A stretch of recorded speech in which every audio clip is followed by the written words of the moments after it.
Gracias por continuar en A la Medida. Hablemos ahora entonces de este informe que el Ministerio de Salud Pública presentó sobre la ejecución de los recursos para atender la pandemia del COVID-19 en Guatemala. La mayoría del dinero se ha invertido en la compra de pruebas para detectar la enfermedad, también ventiladores, equipo de protección para el personal que trabaja en primera línea y otros insumos. Así lo detalla entonces el reporte presentado. Solo en ese rubro se han invertido 370 millones de quetzales, mientras que otros 30 millones corresponden a infraestructura hospitalaria. En total entonces el Ministerio de Salud Pública se ha gastado 400 millones de quetzales que equivalen. En fin, de todos modos parece que tenemos varias células. Meschini fue captado ayer en video en su apartamento. Ese tipo está armado. Está prohibido en Nueva York. No creo que sea estúpido. Te digo que el tipo está armado. Un pedazo... El show de farándula más visto de la televisión hispana. De conformidad a lo que has dicho, el decreto 12-2020 otorgó al Ministerio de Salud Pública y Asistencia Social 800 millones de quetzales específicos para el tema de la emergencia del COVID-19, ¿verdad? De ellos ya han sido ejecutados 400 millones, es decir, el 50%. Eso es lo que nos queda claro. Importante es conocer entonces bien a detalle el desglose de esos gastos. Claro. 30 millones corresponden a la infraestructura hospitalaria. ¿Y eso a qué se refiere? Al fortalecimiento, a la remodelación de los centros de salud y de los centros de atención.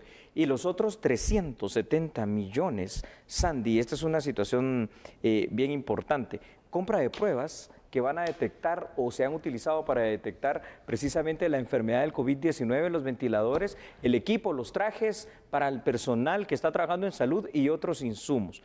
Entonces, quiere decir que en teoría quedan los otros 400 millones, pero no, los otros 400 millones ya están comprometidos para seguir comprando más de lo mismo que hemos visto.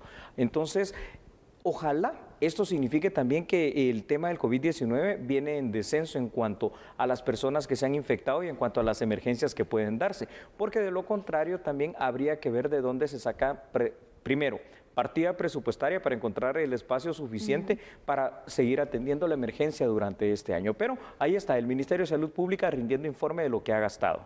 Así es, Julio. Estamos en septiembre, el 50% del presupuesto ejecutado. ¿Cómo ves tú este porcentaje, Julio, en cuanto a la atención y también, obviamente, los niveles de ejecución que se tienen? Bueno, el nivel de ejecución parece bueno, ¿no? Así a priori, porque no solo significa un 50% ya ejecutado, más que gastado, sino que sobre todo comprometido el otro 50%. La situación es que a veces también has escuchado tú cómo han habido situaciones en las cuales pareciera ser que ciertos insumos no precisamente están en todos los hospitales. Me imagino que también estos insumos, de alguna manera que serán los de más uso común, son los primeros que obviamente terminan. Mi pregunta es, ¿qué es lo que va a pasar, por ejemplo, para el tema del año 2021, porque la pandemia del COVID-19 no es que termine el 2020 y se terminará. ¿Esto ya estará previsto en el presupuesto? Seguro que sí. ¿Qué es lo que va a hacer el Congreso de la República en cuanto a esa aprobación? Y segundo, también si ya hemos contado el dinero que vamos a necesitar como Estado para la compra masiva, millonaria, en este caso me imagino en cantidad de millones, no solo de quetzales, sino que de millones de unidades de la vacuna en contra del COVID-19. Julio, yo sé que por la pandemia que estamos enfrentando, obviamente se ha priorizado el gasto y la inversión en poder contrarrestar precisamente al COVID-19. Pero también preocupa un poco que hay otros factores que se están dejando por un lado. Sabemos que hay prioridades, pero que también obviamente el sistema de hospitalario ya tenía ciertas debilidades. El mismo presidente de la República, Alejandro Yamatei, lo ha dicho en varias ocasiones, que este sistema de salud guatemalteco tiene décadas de abandono y entonces, por supuesto, esas otras necesidades que tú estás diciendo son una realidad. Es decir, a nadie escapa que necesitamos primero más infraestructura hospitalaria. No puede seguir siendo esta situación en la cual son dos grandes los hospitales nacionales referentes, aunque hayan muchos más, pero me refiero como los dos grandes, Hospital San Juan de Dios y Hospital Roosevelt. Ya necesitamos otro, al menos, hospital de ese tipo que venga primero a ayudar la labor que realizan acá en el Distrito Metropolitano esos hospitales. Pero hospitales de ese tipo, también de esa magnitud y tan grande e importantes, necesitamos por lo menos regionalmente, si no se puede departamentalmente, para el norte, para el oriente, para el occidente y para el suroccidente de nuestro país. Así que hay muchas necesidades, así como contratar personal médico, tener mejores insumos, mayores equipos, también tecnológicos para la atención de los pacientes. Sabemos que estos informes que ahora se están presentando por medio de los diferentes ministerios es muy importante porque nos da a nosotros la pauta de conocer cómo está la situación, cómo marcha la ejecución presupuestaria, en qué también se ha destinado estos fondos y es parte también de los mecanismos de transparencia que tienen las autoridades. Por eso quisiera, Julio, que nos pudieras ampliar respecto a lo necesario que es poder dar cuentas claras al pueblo de Guatemala. Me parece muy bien ese aspecto, Sandy, y es que usted lo sabe y lo va a ver ahora con estos datos. La rendición de cuentas y la transparencia son definitivamente temas que van ligados de la mano al quehacer de toda institución pública, porque es la ejecución de los fondos, al final de cuentas también de los impuestos de todos los guatemaltecos. La duda que queda en este momento es cómo afrontará el Ministerio de Salud el resto del año las emergencias que se puedan derivar, sobre todo, supongamos, de una hipotética segunda ola de COVID-19 como ha pasado en otros países. Pues sus fondos, como lo dijimos, o ya se gastaron o en todo caso ya están comprometidos. Tema fundamental también es algo que hemos dicho y vamos a reiterar, será para el Ministerio de Salud el presupuesto que se le vaya a asignar para el año 2021. Hay que determinar si ese dinero que ellos pidieron se les va a otorgar y si va a ser suficiente, sobre todo para la compra de la vacuna que debe ser de distribución gratuita del COVID-19. Por el momento, el proyecto de presupuesto 2021, también hay que decirlo, ubica al Ministerio de Salud como uno de los 4 con mayor dinero que han solicitado. Todavía no se le ha asignado. Así que aquí tenemos, ¿no?, las grandes prioridades de Guatemala: salud, educación, seguridad, justicia. Pero hoy, con lo de la pandemia del COVID-19, estamos viendo esta rendición de cuentas que debe ir acompañada de la transparencia y que, por supuesto, definitivamente también aquí tendrá que venir la Contraloría General de Cuentas de la Nación a hacer su propia auditoría para corroborar esta información que ha sido vertida hoy por las autoridades de salud. Por supuesto, Julio, y aparte de ello, recordemos que cuando se establecen también estados de excepción como el que tenemos, el de calamidad, y los que, bueno, que ya por varios meses se ha tenido, la Contraloría pues tiene que tener un papel aún mayor en cuanto a las fiscalizaciones que deben llevar a cabo para de esta forma ser entonces los garantes de la transparencia también de las distintas instituciones de gobierno. Así es, Ana. Porque finalmente esa es su función, ¿no? Y qué bueno, la verdad, que se den a conocer pues estas estadísticas, estas cifras, y ahora pues esperamos qué puede pasar en los próximos meses, pero sin duda alguna hay varias necesidades. Julio, ¿alcanzarán los recursos? Esa es una de las grandes preguntas. Esa es una gran pregunta, una gran incógnita, y ya quedará también para lo que pase en la realidad de estos próximos meses del 2021 y en el análisis que usted va a hacer en casa. Hay un análisis que vamos a hacer después de la pausa que realmente me preocupa. Síndrome de Kawasaki ya presente en Guatemala. ¿De qué se trata? Mucho cuidado con los niños porque está afectando especialmente a esta población. Después del corte tenemos más detalles y, por supuesto, el análisis. Acompáñenos. Por favor, no cambie, porque nosotros somos a la medida.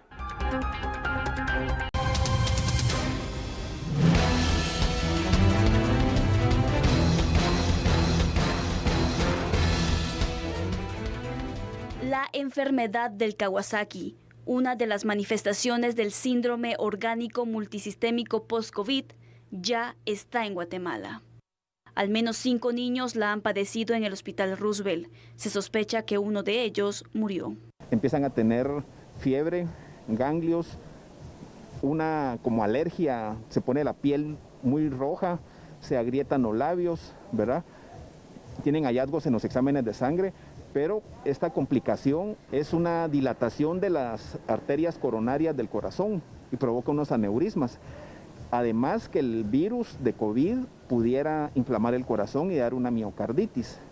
Entonces, este Kawasaki, aquí en el Hospital Roosevelt, desde 14 de marzo al 9 de septiembre, sí tenemos varios casos que son Kawasaki, ¿verdad? Es decir, estos estamos analizando con infectología y cardiología los criterios y sí encajan, ¿verdad? Es decir, como Kawasaki-like síndrome secundario a COVID. El doctor recordó el caso de un menor que padeció de la enfermedad del Kawasaki. El último niño se fue hace 2 días para la área del río Polochic, de ahí venía, y traía todos los criterios, y en él nos salió una IgG positiva para COVID. O sea, consideran de que el Kawasaki le dio más o menos como a las 3 semanas de haberlo sufrido, ¿verdad? La población debe estar como alerta, pero no es una enfermedad frecuente, ¿verdad? Este síndrome inflamatorio multisistémico es una enfermedad infrecuente, pero sí existe. De esta forma se detecta el Kawasaki. Hay que hacer el diagnóstico, como les digo, hay que hacer un eco, que es un ultrasonido cardíaco, y el cardiólogo detecta que hay miocarditis, o sea que el corazón se inflama. Como la neumonía que da el COVID en los pulmones, se pasa al corazón. Y la complicación es que la coronaria, que son las venitas del corazón, se empiezan a dilatar. De hecho, el Kawasaki es de las únicas causas de infarto en niños. De infartos que me da así en el adulto, da en el niño por el Kawasaki. Añadió que el centro asistencial cuenta con el tratamiento para combatir la enfermedad, la cual tiene una cura. El tratamiento del Kawasaki se basa en 3 medicamentos, que es la inmunoglobulina humana, ¿verdad? 2 gramos por kilo, el uso de la metilprednisolona o un esteroide similar y el uso de aspirina a dosis altas. El costo de la inmunoglobulina es alto. La inmunoglobulina hiperinmune humana, nosotros ponemos a 2 gramos por kilo. Por ejemplo, un niño de 30 kilos se lleva 30 por 2 son 60 gramos. Y podemos invertirle de 30 a 50 mil quetzales de inmunoglobulina, más la metilprednisolona, que es cara, pero no llega a ese nivel, ¿verdad? Y la aspirina sí que es un medicamento ultra accesible, ¿verdad? Es protocolo, no es que la gente la vaya a tomar. La enfermedad no es contagiosa y afecta a menores de 5 años.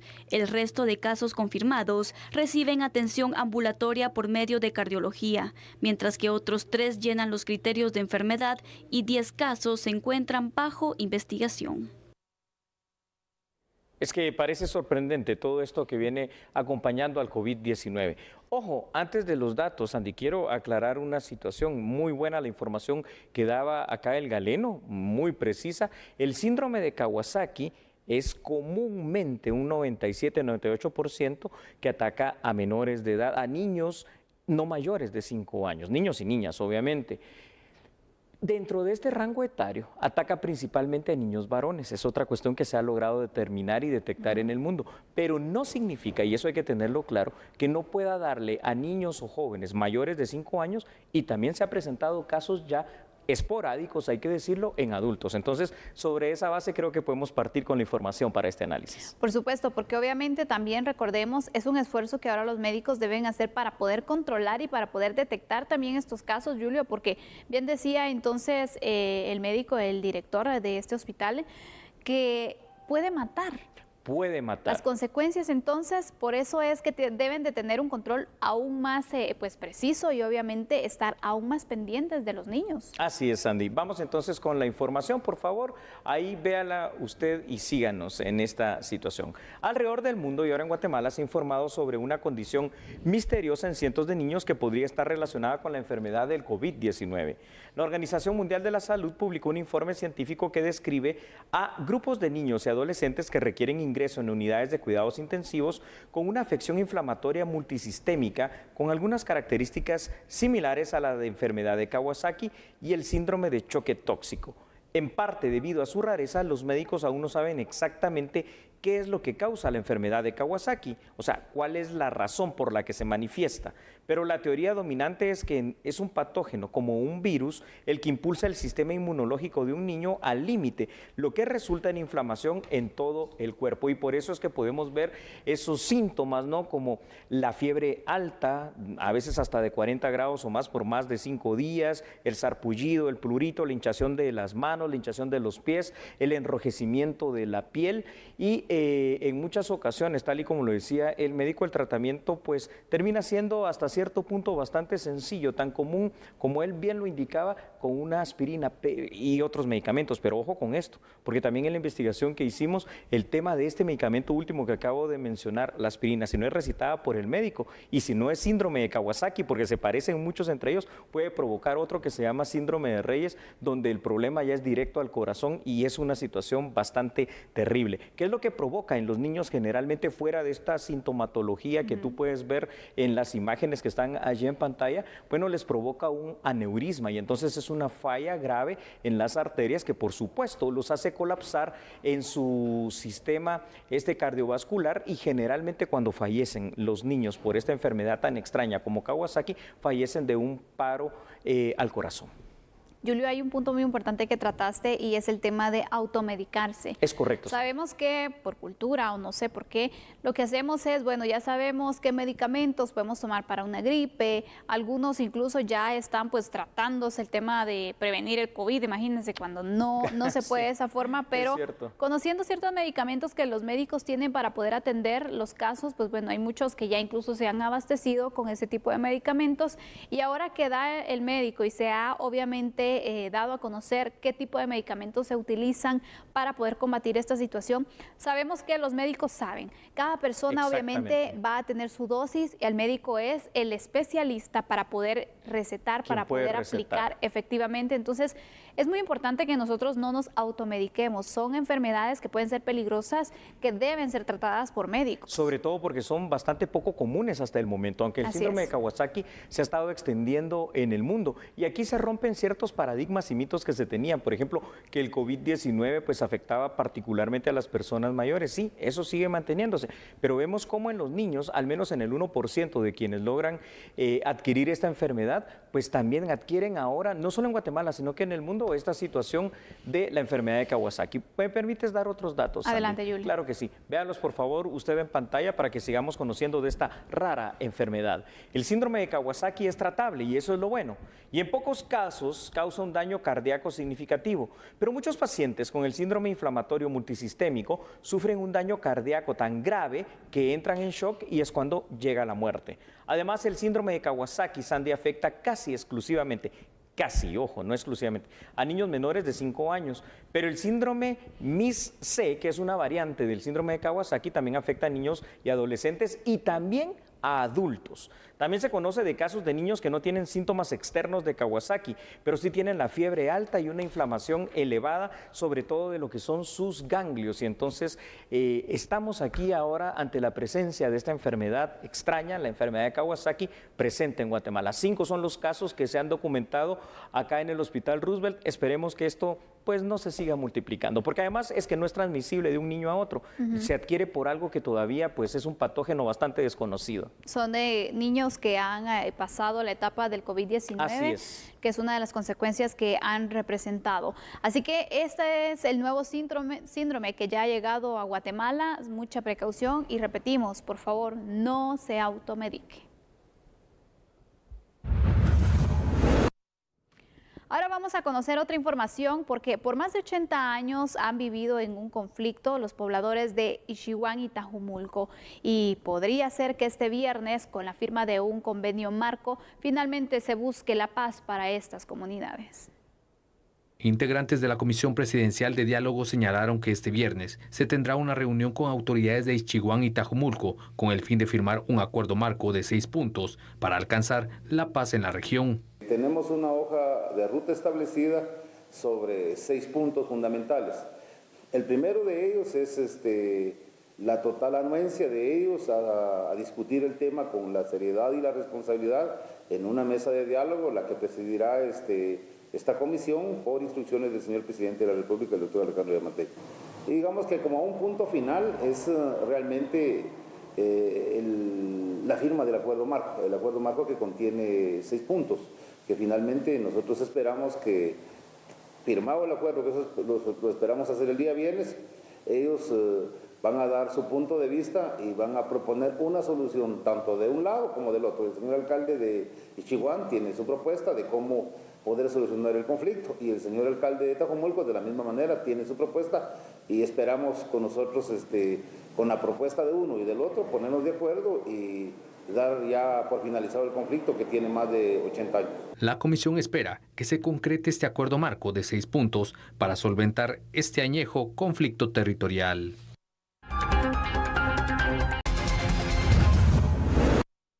El director del Centro de Gobierno denunció acoso, amenaza y extorsión contra su familia. Desde hace algunos meses mi familia ha sufrido una serie de extorsiones y amenazas, incluso en contra de su propia vida, indicó este miércoles el director ejecutivo del Centro de Gobierno, Luis Miguel Martínez. El funcionario emitió un comunicado en el cual informa de tales hechos, los cuales, según dijo, fueron denunciados oportunamente ante las autoridades pertinentes, ante quienes se planteó recientemente otra denuncia penal contra el medio digital Plaza Pública.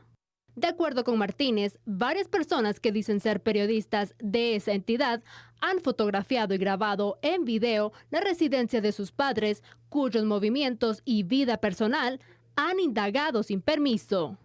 En medio de este escenario de zozobra, acoso e investigaciones penales, mi familia se ha visto en la necesidad de presentar una nueva denuncia penal por acoso, amenaza y extorsión provenientes del medio de comunicación Plaza Pública. Se lee en el documento.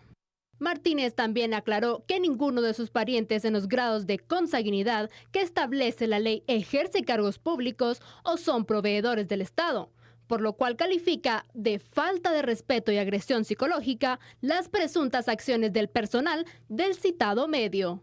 El funcionario hizo hincapié en que su mamá lleva 30 años de servicio en una escuela pública y que su papá goza de su retiro por vejez, por lo que considera que, en su calidad de ciudadanos guatemaltecos honestos y honrados, tienen todo el derecho de vivir en paz y sin ningún tipo de intimidaciones, amenazas y agresiones.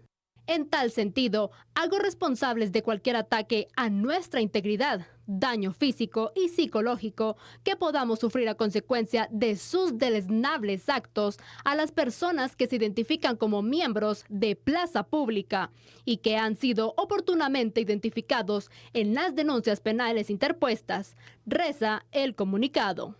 Finalmente, hace un llamado a la Cámara de Medios de Comunicación y Radiodifusión de Guatemala, a la Procuraduría de Derechos Humanos, a todos los integrantes de las instituciones de prensa y medios de comunicación, a velar porque el ejercicio periodístico se desarrolle con apego a la ética y profesionalismo. Continuando con la información, Ricardo Alberto Martinelli Linares, hijo del expresidente panameño Ricardo Martinelli, solicitó a la justicia guatemalteca un amparo para proteger sus derechos. Así que vea, por favor, la ampliación de esta información aquí en A la Medida. El 6 de julio de este año, la Policía Nacional Civil reportó la captura de Luis Enrique y Ricardo Alberto Martinelli Linares en el interior del Aeropuerto Internacional Aurora. Los aprehendidos son hijos del expresidente de Panamá, Ricardo Martinelli. La justicia de Estados Unidos pidió a Guatemala la captura de los hermanos Martinelli para que sean extraditados al país del norte y enfrenten un juicio por el delito de conspiración para el lavado de dinero. El ciudadano panameño Ricardo Alberto Martinelli Linares presentó una acción de amparo en la Sala Segunda de la Corte de Apelaciones. En el recurso legal, los abogados alegaron que el Tribunal Tercero de Sentencia violentó los derechos de su patrocinado al no otorgarles un tiempo prudencial para recabar unos documentos con los cuales demostrarían que los hermanos Martinelli son diputados electos al Parlamento Centroamericano Parlacén. Los abogados defensores ya expusieron ante la Sala Segunda de Apelaciones por qué motivo se debe otorgar el amparo provisional a Ricardo Alberto Martinelli Linares. En los próximos días, dicha sala resolverá si otorga o rechaza otorgar un amparo provisional al ciudadano panameño. La justicia de Estados Unidos ya entregó a Guatemala los documentos para pedir la formal extradición de Luis Enrique y Ricardo Martinelli, hijos del expresidente panameño Ricardo Martinelli. Dicho proceso está detenido por diferentes acciones legales de impugnación. Y en otra información, la bancada Todos citó al ministro de Finanzas Públicas para conocer detalles acerca del Presupuesto General de la Nación 2021, que fue presentado al Congreso de la República. Este monto y este exceso de deuda que tienen, no estaríamos apoyando el presupuesto como está. Por ejemplo, él sabe que tiene que renovar otros créditos para el próximo año, a cuánto porcentaje está ahorita y a cuánto porcentaje va a estar después. Las agencias calificadoras Standard Poor's, Fitch y Moody's, que son las que hacen la calificación de riesgo de nuestro país, estoy 100% convencido que nos van a poner a nosotros en una visión negativa, y además podría haber una baja de la calificación de nuestra deuda. Se sale de todos los parámetros, por el déficit fiscal y por la deuda en relación a nuestro Producto Interno Bruto. Nuestro último presupuesto que aprobó el Congreso fue de 87.000 millones. Y la recaudación fiscal ha caído aproximadamente un 10%. Por su parte, el ministro Álvaro González Richie señaló que atendieron al llamado de la citación para explicar por qué se estructuró de tal manera la propuesta del presupuesto 2021. Ya le dio lectura el Congreso, está en Comisión de Finanzas irá a hacer el trabajo pues que le toca hacer todos los años, atender a los diferentes ministerios, ONGs, sociedad civil, universidades. Hay muchas personas que quieren, y recordemos que el presupuesto aún puede ser modificado. Lo que entregamos nosotros ahorita es un presupuesto, como repito, eminentemente técnico. Explicar la estructura de cómo se llegó al presupuesto de 99.700 millones y básicamente resolver las dudas que pudiera tener la bancada con el objeto cabalmente de tratar de que el presupuesto pues pueda tener la menor cantidad de modificaciones en el Congreso, aunque entendemos que está pasando de una mesa eminentemente técnica a una mesa política, pero nuevamente es importante mantener la integralidad del presupuesto para que sea un presupuesto que se ajuste a las necesidades del país para el próximo año. Muchas gracias por su sintonía, lo esperamos mañana a las 21 horas. Feliz noche, hasta mañana. Chao.